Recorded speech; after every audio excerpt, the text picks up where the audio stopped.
Emily never expected a $5 decision to change her life.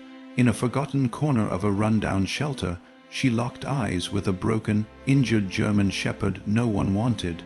With nothing but a crumpled bill in her pocket and a heart still aching from loss, she whispered, "I'll take him." What the dog did next would uncover a buried past, save a lost child, and leave Emily and an entire town in tears.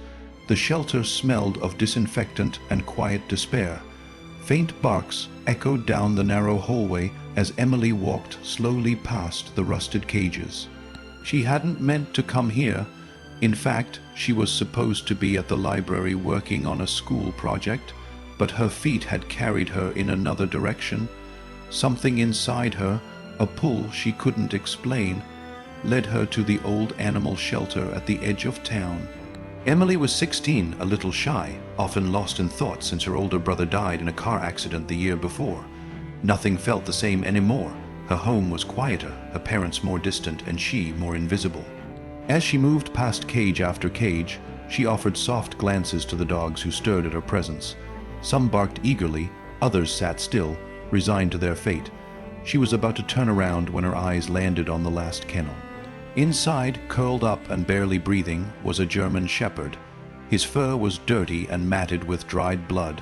One of his legs looked swollen and wounded, but it wasn't his condition that froze her in place. It was his eyes. Deep, brown, and unbearably sad. They weren't just the eyes of an injured dog. They were the eyes of something broken, like her. A shelter worker noticed her lingering and walked over. "That one?" she asked gently. "He came in a few days ago, hit by a car. No collar, no microchip. We can't afford the vet bills, so tomorrow he'll be put down." Emily looked back at the dog. He didn't move, didn't beg or bark. He just stared at her, as if already accepting whatever came next. Her hand moved instinctively to her pocket, where she found the crumpled $5 bill she was supposed to use for lunch that week. "I have $5, she said quietly. The worker blinked. "Sweetheart, that's not, please," Emily said, her voice firmer this time. "Can I take him home?" After a long pause and a deep sigh, the woman nodded slowly. "All right," she said softly, "he's yours." Emily opened the gate, knelt down, and whispered to him, "Let's go home, boy." The dog didn't resist. With trembling legs and unsure steps, he followed her. His new beginning bought for $5 and an act of quiet courage. Emily named him Shadow. It felt right. The way he followed her silently, always watching, always near. Bringing him home was just the beginning. Shadow's leg was worse than she'd realized. He limped badly, wincing with every step. Her parents were stunned but didn't stop her. Maybe they saw something in her they hadn't seen in months. A spark, a sense of purpose. She cleaned a corner of her room, laid down an old blanket, and carefully settled him there. He didn't resist. He didn't growl or whimper. He just rested his head on her foot, as if he understood that he was safe now. Every day after school, Emily rushed home to care for him. She watched online tutorials on how to treat minor wounds, learned how to clean and dress his leg with household supplies, and even called local vets for advice, explaining her situation with a trembling voice and hoping someone would listen. Some did. One elderly vet offered free bandages and ointment, moved by her story. Shadow endured every cleaning session with gentle patience. Occasionally, he'd let out a soft grunt or shift in discomfort, but he never lashed out. Emily talked to him constantly, about school, about her brother, about how empty everything had felt since the accident. She didn't know if he understood her words, but somehow it felt like he did. Weeks passed. The limping grew less severe.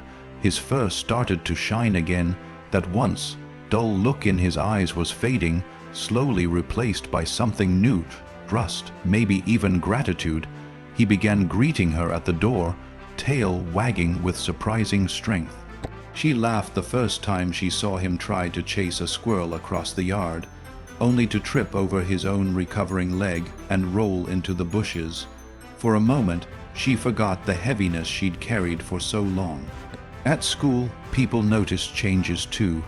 Emily, who once sat alone with her hoodie up, now smiled without realizing.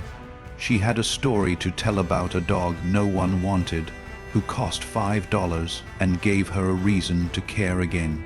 Some classmates teased her. One boy even called her the dog girl. She didn't mind. Shadow was healing, and so was she. Slowly, patiently, together, they were pulling each other back from the edge.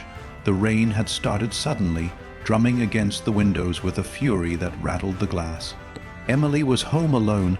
Her parents had gone to visit relatives 2 towns over, expecting a quiet weekend. The storm knocked out the power just after sunset, leaving the house cloaked in darkness.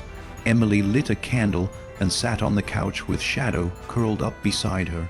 Thunder cracked overhead, and a sharp gust of wind howled through the trees outside. She reached down to stroke Shadow's head, finding comfort in his warmth and steady breath. Then, without warning, Shadow jolted up. His ears perked, and a low, deep growl rumbled from his chest. Emily sat up, startled. "What is it, boy?" she whispered, but he was already moving. He darted to the back door and scratched urgently. Lightning flashed, illuminating the yard. Emily hesitated, her heart pounding, then grabbed a raincoat and flashlight and followed him outside. The backyard was soaked, the ground turning to mud beneath her feet. Shadow ran, limping slightly, but fast, faster than she'd ever seen him move since the day she brought him home. He rounded the side of the shed and disappeared. Emily stumbled after him, the flashlight's beam shaking in her hand. That's when she heard it, a faint, muffled sound, like a whimper. She stopped in her tracks and listened closely. There it was again, a small, scared cry barely audible above the storm. She turned the corner and gasped. There, huddled in the mud behind the shed, was a tiny toddler, soaked to the bone, shivering and sobbing. Shadow stood protectively over him, tail low, licking the child's face with slow, gentle strokes. The child clung to the dog's fur like it was the only safe thing in the world. Emily dropped to her knees, tears instantly springing to her eyes. "Oh my God," she whispered, taking off her coat and wrapping it around the little boy. "It's okay, you're safe now." She called emergency services with shaking fingers, while Shadow never left the child's side. Even as the sirens approached in the distance, Shadow stayed perfectly still, his eyes calm and certain, as if he'd known this was exactly where he needed to be. The flashing red and blue lights lit up the street as police cars and an ambulance arrived minutes later. Emily stood on the porch, wrapped in a blanket, soaked to her skin, with the toddler clinging tightly to her. Shadow sat beside her, unmoving, his fur wet and muddy, but his posture proud and alert. The paramedics gently took the child from her arms, checking him for injuries. A police officer approached, his brow furrowed with concern, then softening with relief as he looked at the child. "His name's Mason," he said. "He went missing 4 hours ago. We've had the whole town looking." Emily nodded slowly, still shaken. She looked down at Shadow, who was watching everything with steady, calm eyes. "He found him," she said simply. "He led me right to him." The officer knelt and looked at Shadow with an odd expression, somewhere between surprise and recognition. "This dog," he murmured, reaching into his pocket and pulling out a small flashlight to check Shadow's eyes and face more closely. "This can't be. What is it?" Emily asked. The man looked at her, then back at the dog. "I think I know this dog. I used to work with a K9 unit years ago. We lost one of our best German shepherds during a warehouse fire. We never found him. Thought he died in the collapse. His name was Rex. He saved my life once." Emily's heart skipped. "Shadow," she whispered, glancing at the dog. The officer gently said the name again, Rex, and in that instant something shifted. Shadow perked up. His ears twitched, and he slowly moved toward the officer. He sniffed his hand, then licked it once before sitting down beside him. The officer swallowed hard. "It's him. I know it is. Look at the scar above his right eye. He got that saving a hostage." Emily knelt beside Shadow, stunned. "You were a hero, and they left you behind?" The officer shook his head. "We didn't leave him. We just never found him." He looked at her. "And you did?" Emily felt tears sting her eyes. She wrapped her arms around Shadow, holding him tight. He had found his past, and somehow, in the most unexpected way, hers was being rewritten too. The next morning, the sun broke through the clouds, casting golden light over the wet lawn and rooftops. Emily sat on the porch steps with Shadow beside her, a blanket draped over his back, steam rising softly from a warm bowl of food at his paws. Everything felt still, like the world was holding its breath after the storm. Word had spread quickly. Neighbors passed by, some slowing their cars, others walking over just to say thank you. Not just to Emily, but to the dog who had found a lost child in the rain, the dog who was once abandoned himself. Later that afternoon, the police returned. The same officer who had recognized Shadow stepped forward, holding a small envelope. The department wanted to offer to take him back. He said gently, "We could give him the retirement he deserves. Comfort, care, a medal even, but..." He paused. "It's clear he already has what he needs." Emily looked down at Shadow, who lay with his head resting gently on her foot. His tail thumped once, lazily. She smiled. "He's not going anywhere." The officer nodded. "Then at least let us cover his medical bills. And this," he said, handing her the envelope, "is something from Mason's family. They insisted." Inside was a handwritten note and a check. Emily didn't care about the amount.